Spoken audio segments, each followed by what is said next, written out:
Hey everyone, welcome to Sorted with Sumit. I'm your host, Sumit Chakraborty, and I'm here with my dear friend, Rishav. How's it going, Rishav? Sumit, it's going good. How about you? It's going good as well. Just raining a lot, man. I've not been going out very much. How's the weather like in Hyderabad? Did did you say raving a lot? Have you been raving in Singapore?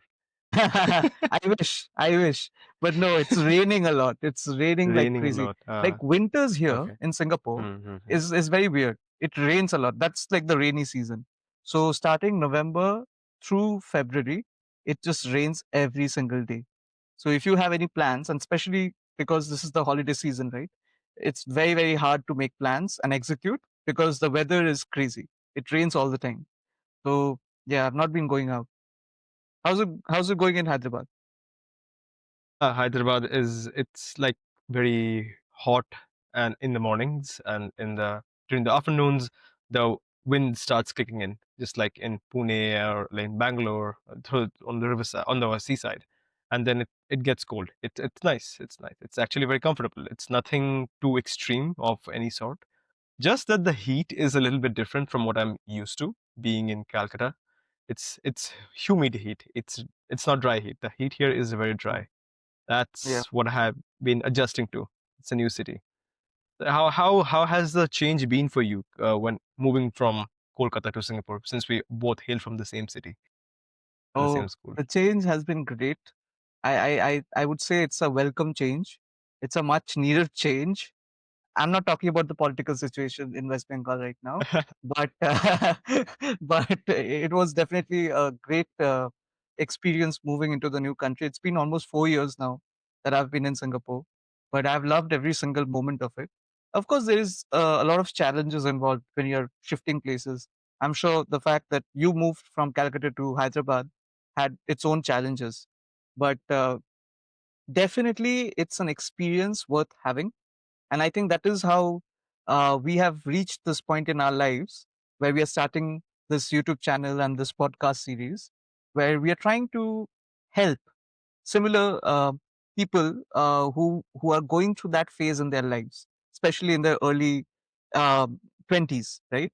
Who have recently gotten a new job, they're moving to a new city, they're facing new problems, new challenges.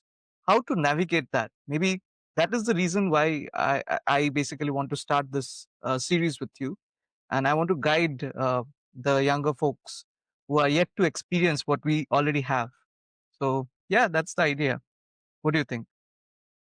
Yeah, I absolutely think that I think I resonate that with you since I think this thing of going out and building a life for yourself, I think it comes from a very primordial sense of us as human beings because we basically come from being hunters and gatherers, right? That's the primal level of our existence.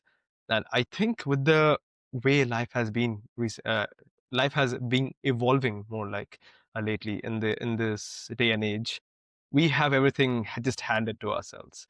The with the advent of the e-commerce, the Blinkits and the Zeptos and everything, we don't even need to go out and shop, which is like one of the for our grandfathers and our fathers. That was one of the basic things you should know how to shop your vegetables, get your fishes, get your meats and everything. You don't have to kill anymore.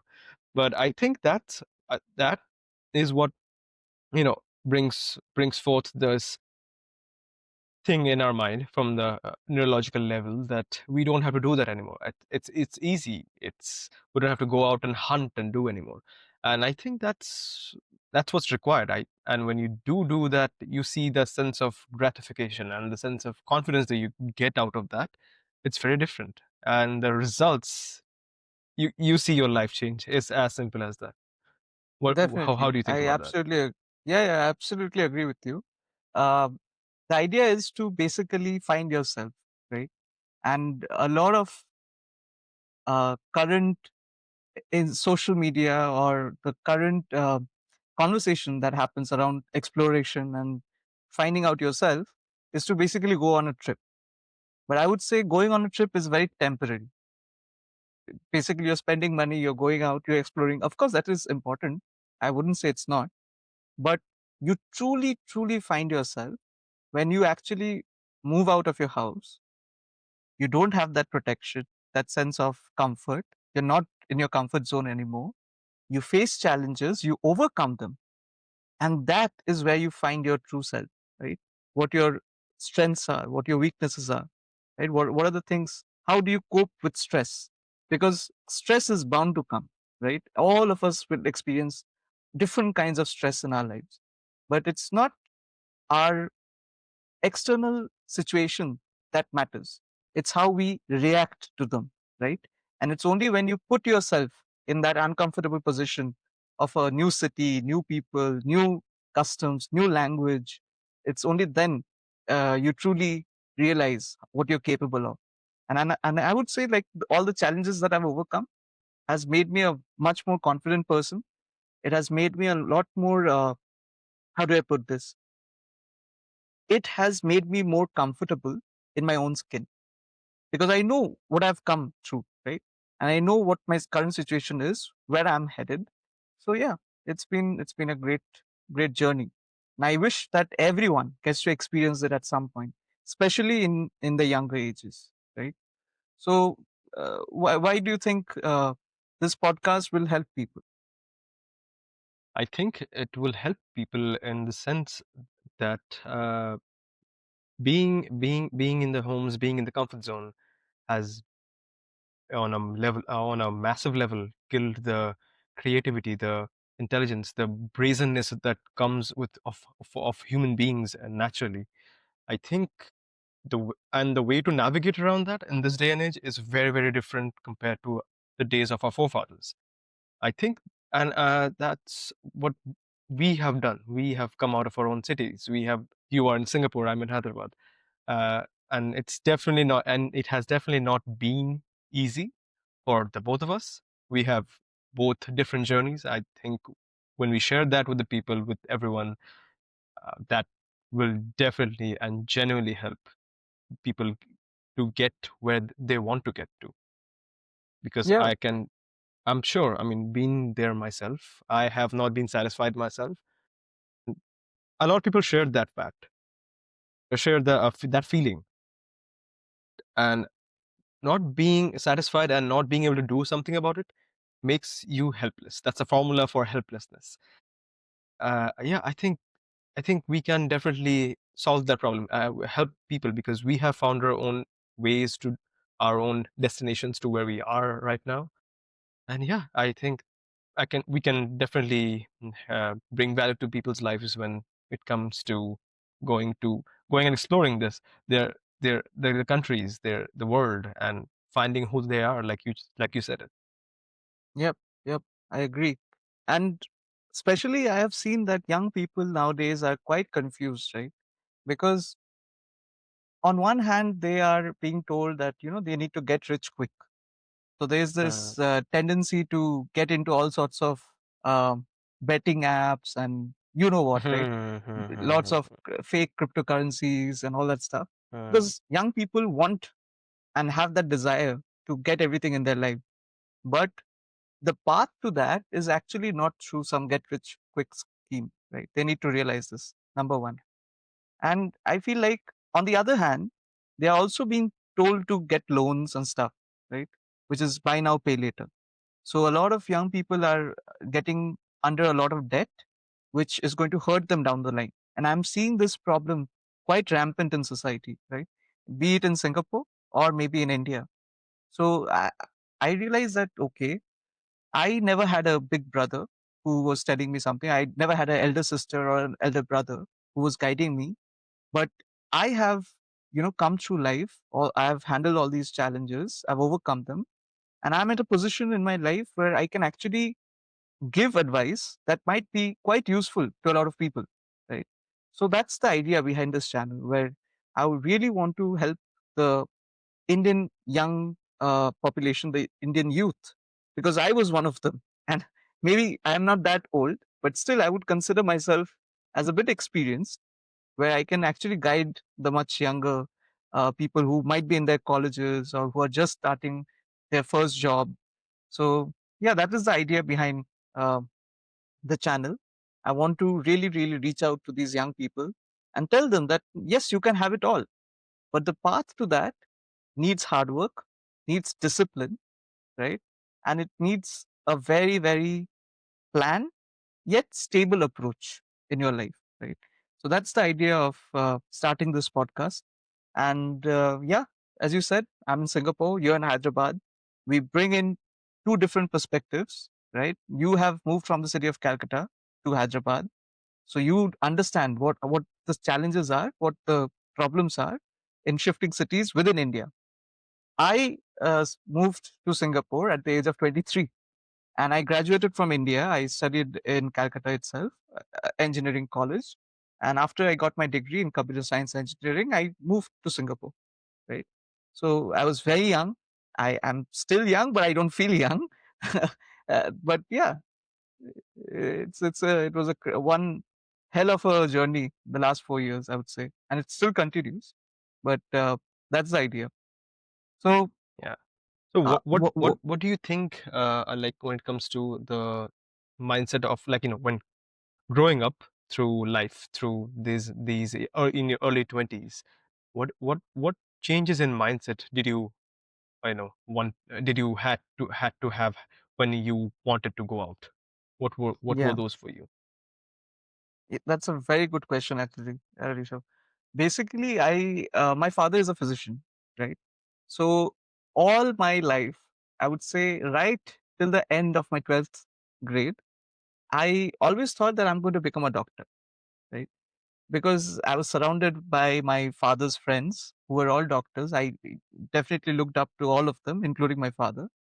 So I never really considered any other form of career. I always used to think I'm going to become a doctor, right? But it was when I was around the age of 18 that I realized, why do I want to become a doctor? I used to think that, okay, maybe if I become a doctor, I'm going to start my own hospital and then I'm going to help patients through that business, right? And then it dawned upon me that I really don't want to become a doctor. I actually want to become a businessman, right? And that was a shocking revelation to me, that although I would have been a great doctor because I was really keen on learning about medical sciences, but my end goal wasn't to become a great doctor. It was actually to become a great businessman. And then I realized, okay, the path that I'm on is not the right path.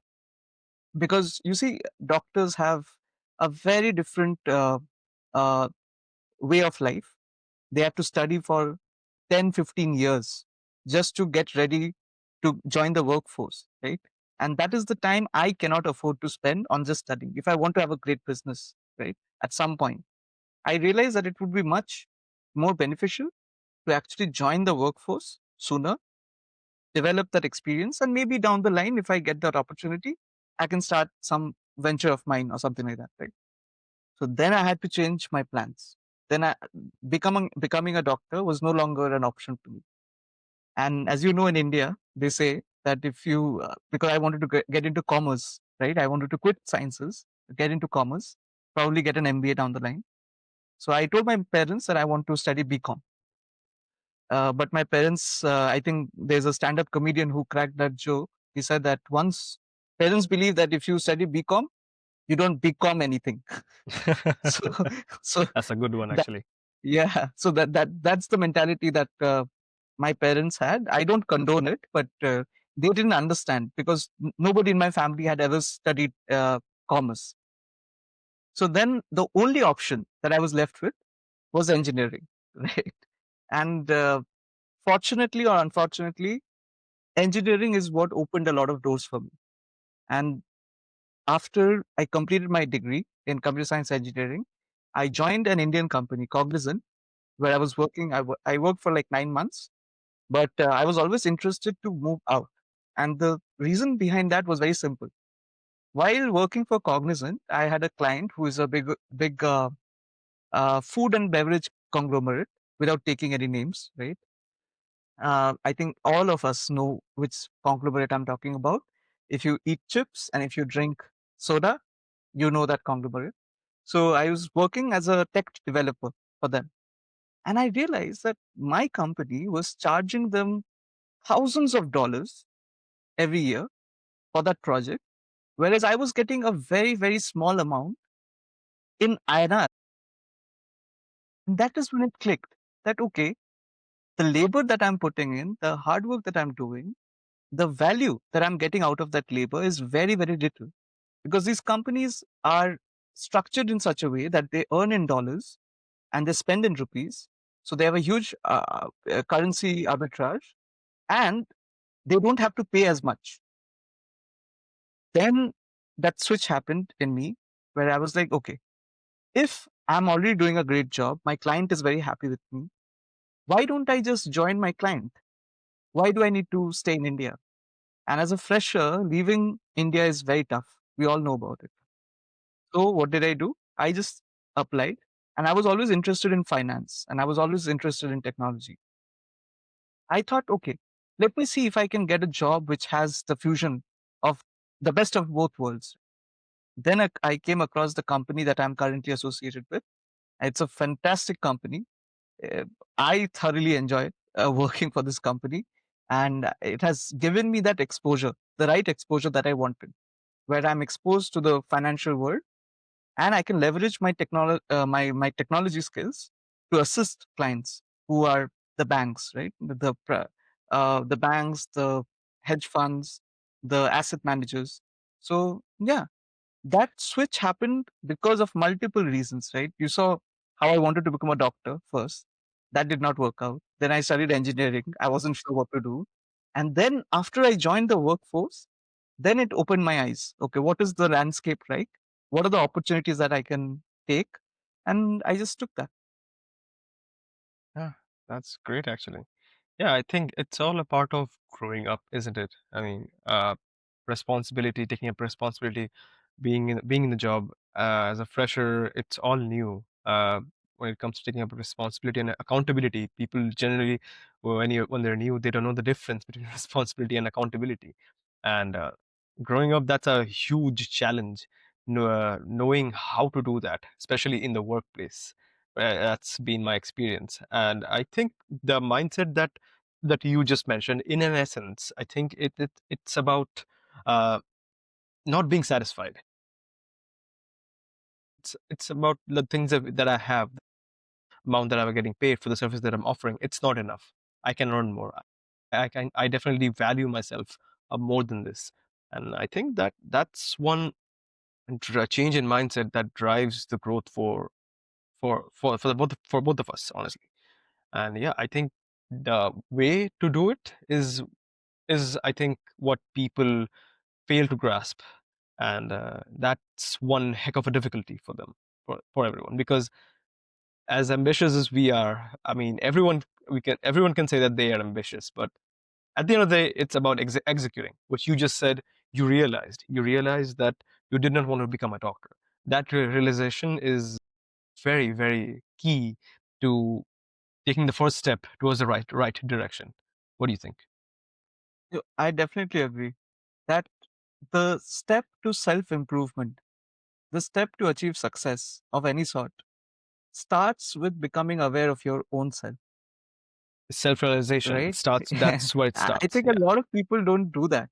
They never reflect yeah. upon who they actually are, what do they want, why do they want it, right?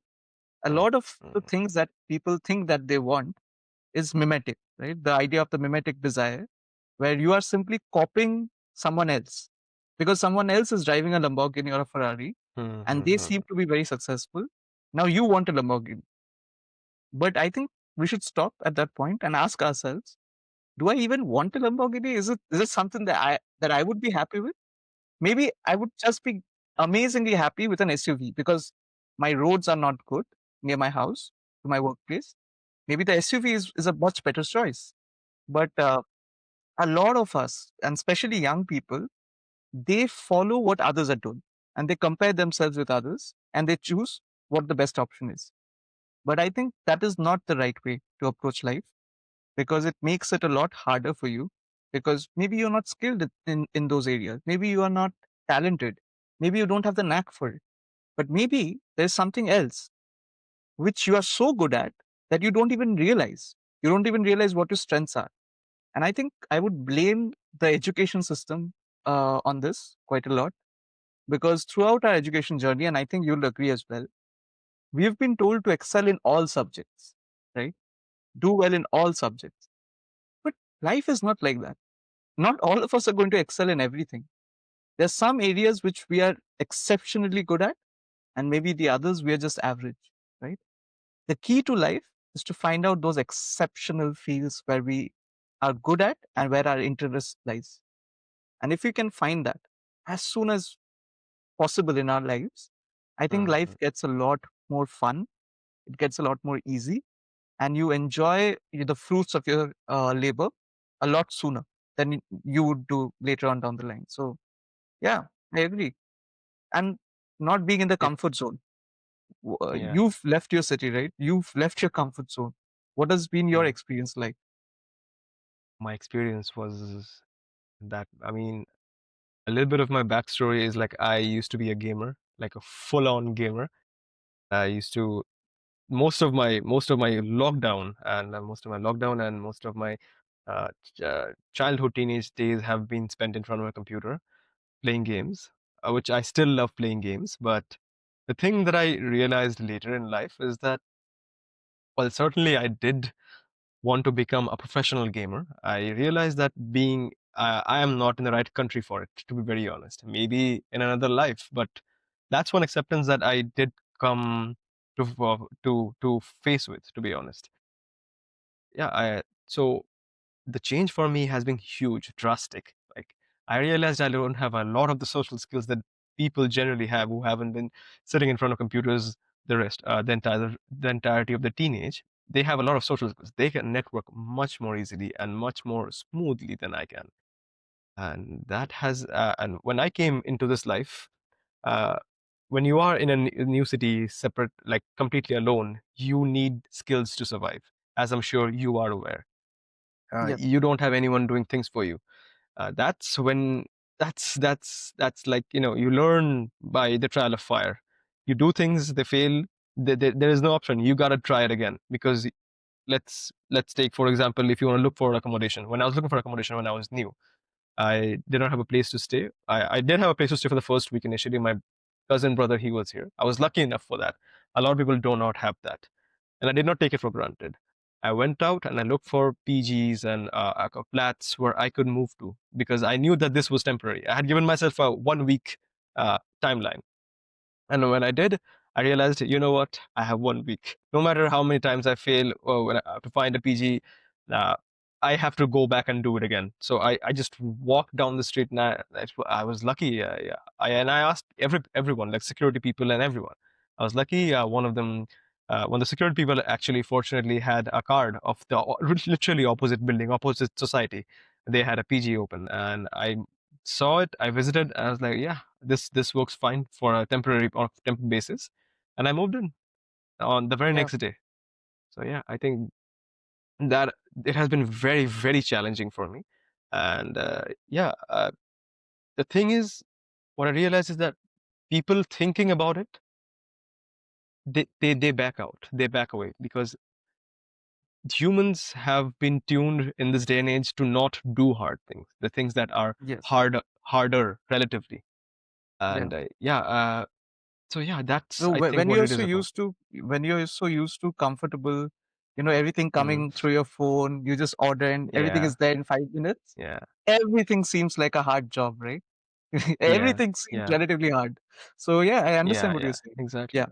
Yeah, and actually, have you heard about this? I think I saw it on LinkedIn a few days ago that the government is planning on putting a ban on 10-minute deliveries for the quick e-commerce apps like the Blinkits and Zeptos and Swiggies and Instamart. Yeah. So the reason for Okay. that is that the drivers are driving unsafely on the roads, because they have a timeline, a TAT to follow, right?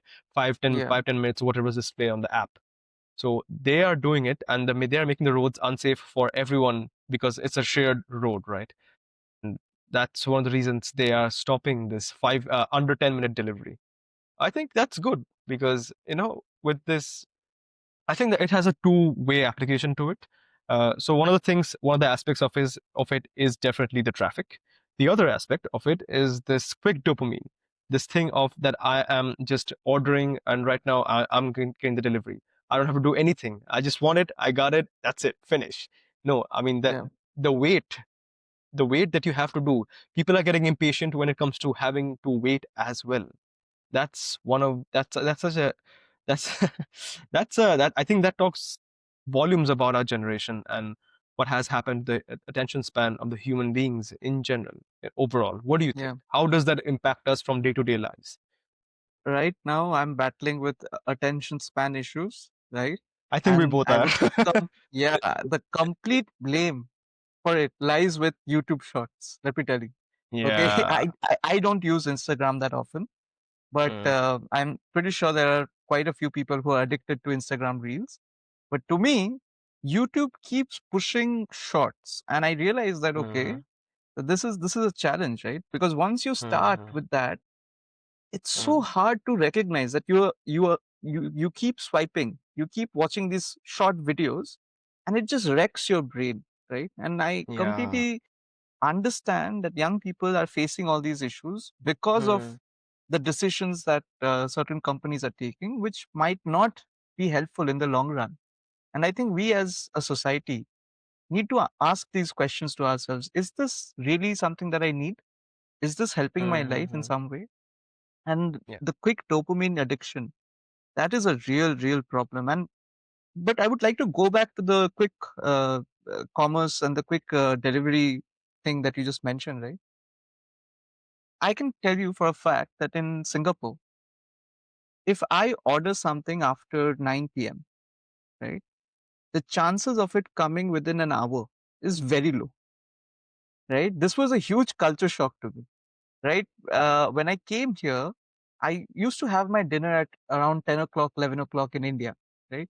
So I would go out of, I also stayed in a hotel for 2 weeks, and I went out to buy food, and I realized all the shops are closed because in Singapore, everything closes very early. So people have their dinner around 6, and the restaurants close around 8 or 9. And after that, it's very hard to get food because not a lot of places are run 24/7. But in terms of the delivery companies, it's very hard to get quick delivery, number one, right? And even if you do get deliveries quickly, it's around the peak time. But after 9 p.m., don't expect things to come quickly because the number of riders are so few. So, one key insight on this is that in India, we have all these quick commerce companies. You have all the Zomatos, the Swiggies of the world, right? Zeptos of the world. One key point behind their own business is that they can leverage the huge labor, the available labor, the cheap available labor of India. I think their business model is not going to work in any other country, right? Where you have to I pay think a so. decent wage, right? Where Yeah. you don't have thousands of people who are probably unemployed, who have no other form of work except gig work. It's very hard for that business model to work. And when people say that we get our stuff in 5 minutes or 10 minutes, sometimes in our own house we don't get things in 10 minutes. So Yeah. this idea that has been ingrained in us is crazy. It's almost crazy, I would say. And all of this is possible because of a huge ability of the Indian labor market, who are ready to provide their labor for much meager amounts. Um, it wouldn't have been possible in developed countries for sure, because the amount of money that they would have to pay out for that kind of a service would be unsustainable for most businesses. So that is a insight that I would like to share, that it is very different here compared to India. Here you can't even expect it. You will get everything, right? I get my medicines, I get my food, I get my groceries, everything online, right? But I it would be very unfair of me to expect someone to come and deliver it to me within 5 minutes. It's not reasonable. And I don't know Yeah. why in I India think we have accepted that that is the norm in some way. Yeah, that has become the norm. Yeah, I mean, the fact that you think that's unfair, I think that's a fair ask, fair way of thinking. Now that you have said it, I actually think that, yeah, it's unreasonable. I mean, you have your delivery, they have obviously have the delivery centers spaced in different places so that the deliveries are quick. But I think that's a fair ask, what you just said. I mean, people should learn, I think, to wait because this quick dopamine addiction, it's killing us. It's killing everyone, I think. I think it Yeah. Not impairs our ability to do simple tasks. It makes us exactly, procrastinate, and it's a endemic of a sort. exactly. I think today, at this point in our lives, the way the society is structured, maybe a lot of people are actually rising up to this new problem that is coming up. They have realized that this is a problem that we need to fix. But yeah, when I think after a couple of decades, when people look back, right, they would say, wait, that was a crazy, crazy time because we were permanently damaging young people's minds, Yeah. right? Even the older folks, right? Like for example, my own father, who used to prevent me from actively using Facebook when I was younger, is now himself addicted to Facebook, right? I see Oh him yes, scrolling on his phone like a king, he's scrolling and he's yes, reading. Yeah. So even our parents are not spared from this addiction. So yeah. let This alone this us thing, or it maybe young encapsulates it. guys. Yeah, Yeah. yeah. So now that you've said it, we were on a trip once. Okay, we were on a train. Okay, to I think one of the hill stations. So we had one man on the top berth. He was scrolling. Okay, and he had his full volume on. For the first few hours, let's say, we didn't say anything. But as soon as it became our time to sleep, we were like, okay, that's we need to stand up and say something to this guy because he has the least of regards for anyone who's beside sitting or is trying to sleep or anything. So, and his volume was at full, and he was on it for hours and hours and ends. And he was I think around mid 30s or early 40s. He had to be okay. Hmm. And when I got up and stood up to him, and I finally told him that we need to go to sleep. You need to finally stop or reduce the volume. You can continue, but you need to reduce the volume. He finally stopped and he got up, and his eyes were bloodshot red, like he had smoked a ton of weed. I was like, oh my God. That's when it dawned on me that, yes, we as a generation, we have had this self-realization that this is bad for us, yes, and we after a point we our brain snaps and we put a stop to it. But for this generation that I talked about, the early 40s and the mid 40s, they don't know that. They get Yeah. sucked in and they are on it for hours. It's a vicious loop, I think. Yeah. I think our parents are very, very susceptible to to the new Yeah, problems because they have yeah, simply not evolved, because they have not grown up with these technologies, right? Even we feel sometimes that we are falling behind all the new things that are coming out. Imagine them who have lived 50, 60 years of their lives without these attention grabbing companies and softwares and sites and apps, and suddenly they're exposed to this. It's like they are so stimulated, they're overstimulated to the point where they are not able to control themselves. So our okay, parents are yeah, particularly susceptible to this problem. Yeah. yeah, definitely, Sorry, guys. Rishav got a delivery. Rishav, yeah, I hope it reached you well. yeah, yeah, it did, Yeah. it did. Yeah. So So, yeah, yeah, when it comes to I think the entire aspect of what our podcast is going to be about, I think yeah, this is the essence of what we want to cover. We genuinely want to help you guys who want to excel in life, and you need to take action. That's the first advice that I think I would give. What do you think, Sumit? definitely. It starts with an action. The action that we are taking right now by starting this YouTube channel, surely it is not going to be easy for us because we've not done this before, but we want to do this. That is for sure. We are going to come out with regular videos every single week. And yeah, we will try to bring in new guests apart from just me and Rishav talking. And eventually, you might get a lot of different insights in terms of your career, in terms of your finances, in terms of life problems that you are definitely going to experience. And from these insights, you can actually navigate life a lot better. So that is the plan. That is the challenge that we have taken up. If we can help out even 100 people, right, that to us would feel like success. That would be our definition of done, right? So that is what we are going to do.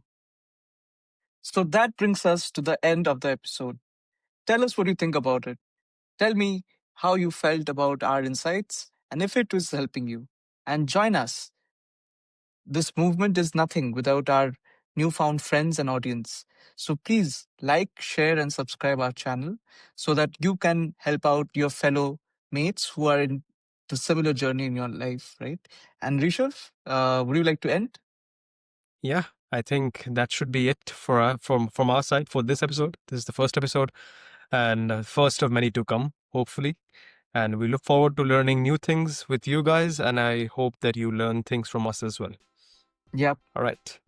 See you and See continue ya. with Sorted with Sumit, where we sort out your life one video at a time.